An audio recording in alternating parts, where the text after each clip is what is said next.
नमस्कार, मी भाग्यश्री पाठक. मार्केट आणि मी हा सोप्या मराठीतून शेअर मार्केट समजावून सांगण्याचा माझा एक उपक्रम आहे. आज या बातम्या किंवा आपण जे शेअर तेजीत राहतील की मंदीत राहतील याचा एक आढावा घेतो. त्याला फारसं महत्त्व नाही आहे. आज बजेट आहे. बजेटप्रमाणे पुढचं वर्ष सगळं मार्केटमध्ये काही अंशी बदल होऊ शकतो. त्यामुळं आपल्याला त्याकडे लक्ष द्यायचे. तर बजेटच्या दृष्टीने आपण काही घेऊ शकतो का, काही विचार करू शकतो का, हा प्रश्न आजच्या या व्हिडिओत आहे. काल अमेरिकन मार्केट तेजीतच होतं, त्यामुळे अमेरिकन मार्केटचा आज कुठलाही अडथळा नाही. फॉरेन इन्व्हेस्टर्सची खरेदी आहे 3,444 कोटीची, तर डोमेस्टिक इन्व्हेस्टर्सची विक्री आहे 1,652 कोटीची. आपण जी वाट पाहत होतो, आपल्याला जे माहीत होतं की कोटक बँकेचे जॉईंट एमडी सुब्रमण्यन यांची नेमणूक फेडरल बँकेवर होणार आहे, तशा नेमणुकीला रिझर्व्ह बँकेने मंजुरी दिली आहे. ही नेमणूक 22 सप्टेंबर 2024 पासून होईल. त्यामुळे फेडरल बँक तेजीत राहू शकते. सायंट डीएलएमचा प्रॉफिट वाढलाय 98%, रेव्हेन्यू वाढलाय 18.7%, मार्जिन कमी झालाय. त्यांची ऑर्डर बुक 2,126 कोटीची आहे. डिफेन्समधली ग्रोथ 79 कोटीची आहे आणि एरोस्पेसमधली ग्रोथ 78.1%ची आहे, तर डिफेन्समधली ग्रोथ 79%ची आहे. सुझलॉनचा फायदा तिप्पट झालाय 302 कोटी आणि रेव्हेन्यू 50% वाढलाय. पॉवरमेकला आधी जी ऑर्डर मिळाली होती उत्तराखंड पेयजल निगमकडून, त्यांचं काम वाढल्यामुळे ती ऑर्डर आता 362 कोटीवरनं 594 कोटीची झाली. जेन्सॉन यांना 116 मेगावॅट सोलर प्रोजेक्ट गुजरातसाठी त्यांची लोएस्ट बिडर ठरलेत. 27 लोकेशनवर त्यांना काम करावं लागेल. ग्रीन लॅम्प इंडस्ट्री यांचं रेव्हेन्यू वाढलाय 17.4%. लॅमिनेट बिझनेस वाढलाय त्यांचा, व्हॅल्यू टर्मनुसार सुद्धा वाढलाय, पण त्यांचं प्रॉफिट मात्र कमी झालंय. एमआरपीएलचं प्रॉफिट कमी झालंय, रेव्हेन्यू वाढलाय, मार्जिनही वाढलाय, त्यांची निर्यात वाढली आहे. जन स्मॉल फायनान्स बँक यांचं प्रॉफिट वाढलंय, नेट इंटरेस्ट इन्कमही वाढलाय, पण त्यांचे NPA वाढले. हे चांगलं धरलं जात नाही. ग्रॉस NPAही वाढलेत आणि नेट NPAही वाढलेत. SBI लाईफने कॅनफिना होम्समध्ये 10 लाख शेअर्स खरेदी केले. बघा, झेन्सार 9% कमी झालं प्रॉफिट. कोफोर्जचं 43% कमी झालं. सायंटचा रिझल्ट मात्र चांगला आलाय. सायंट आणि जन दोघांचं प्रॉफिट, सायंटचं 98% आणि जन स्मॉल फायनान्स बँकेचं 90%, पण MRPLचं प्रॉफिट 94% कमी झालंय. CLSAने ओबेरॉयचं टार्गेट कमी केलं. आज एखाद वेळेस एनर्जी सेक्टरला काही इन्सेंटिव्ह मिळण्याची शक्यता आहे. 4,950 कोटीचा इन्सेंटिव्ह दिला सुद्धा आहे, म्हणजे सँक्शन केला आहे. त्यामुळे टाटा पॉवर, जेन्सॉल, अडाणी पॉवर म्हणजे असे पॉवर क्षेत्रातल्या शेअरकडे आपल्याला लक्ष द्यावं लागेल, कारण त्यांना या इन्सेंटिव्हचा फायदा मिळू शकतो.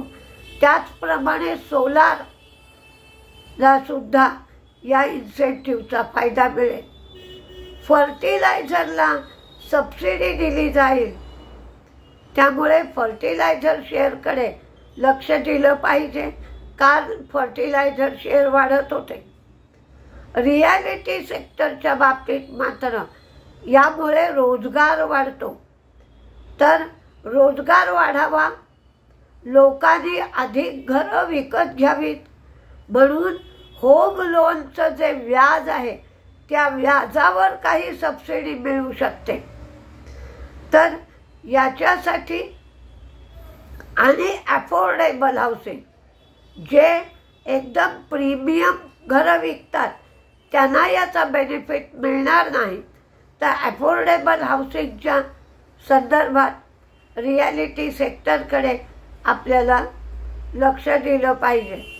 त्याचबरोबर सरकारला उत्तर प्रदेशातून थोडा हपका बसलाय आणि उत्तर प्रदेशात विधानसभेच्या निवडणुकाही आहेत.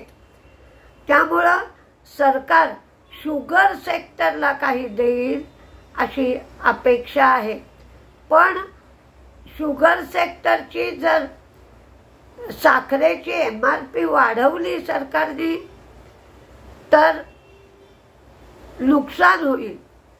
म्हणजे शेतकऱ्यांची जर फेअर आणि रेम्युनरेटिव्ह प्राईस ऊसाची वाढवली तर शुगर कंपन्यांचं नुकसान होईल.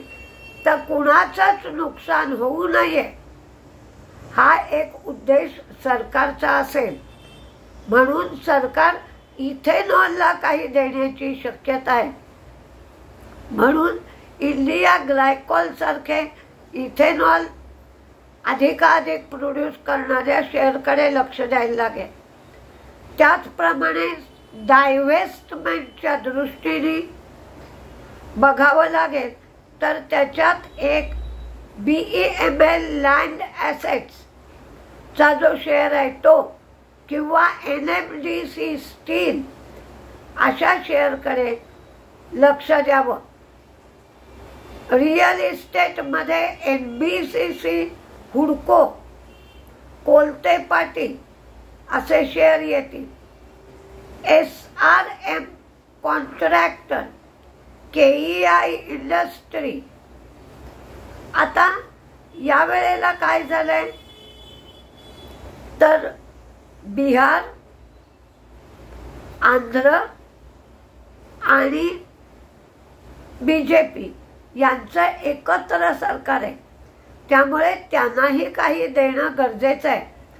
तर त्या दृष्टिकोनातून ITD सिमेंटेशन, डेक्कन सिमेंट, अमर राजा या शेअरकडे लक्ष द्यावं. इरिडा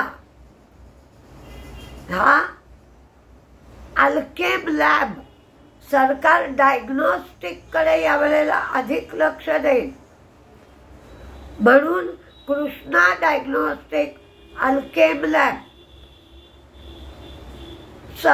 सगळ्या शेतकऱ्यांचं उत्पन्न वाढावं म्हणून प्रयत्न केले जातील, किंवा खेडोपाड्यातून मागणी वाढावी म्हणून. त्या दृष्टीने FMCG सेक्टरकडे लक्ष दिलं पाहिजे. नागार्जुना कन्स्ट्रक्शन आंध्र प्रदेशाच्या दृष्टीने, लेमन ट्रीनी गोवा आणि पंजाब इथं ते पंजाबमधील पठाणकोट इथे ते नवीन हॉटेल उघडत आहेत. आणि सरकारचं असं म्हणणं आहे की शेतकऱ्यांचा सन्मान निधी वाढवण्याच्या ऐवजी जर छोटी छोटी शेती असेल तर त्यांना त्याच शेतीतून अधिक उत्पन्न कसं मिळेल किंवा वेगवेगळ्या प्रकारचं उत्पन्न कसं काढता येईल त्या दृष्टीने प्रयत्न केले पाहिजेत असं सरकारचं म्हणणं आहे आणि शेतकऱ्यांना शिक्षित केलं पाहिजे. तर त्या दृष्टिकोनातून PI इंडस्ट्री काल वाढतच होता.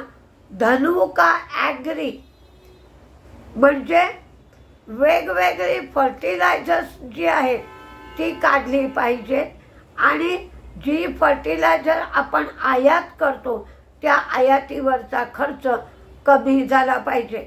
म्हणून Dhanuka Agri, PI industry, UPL, Godrej Agrovet अशा शेअरकडे लक्ष दिलं पाहिजे.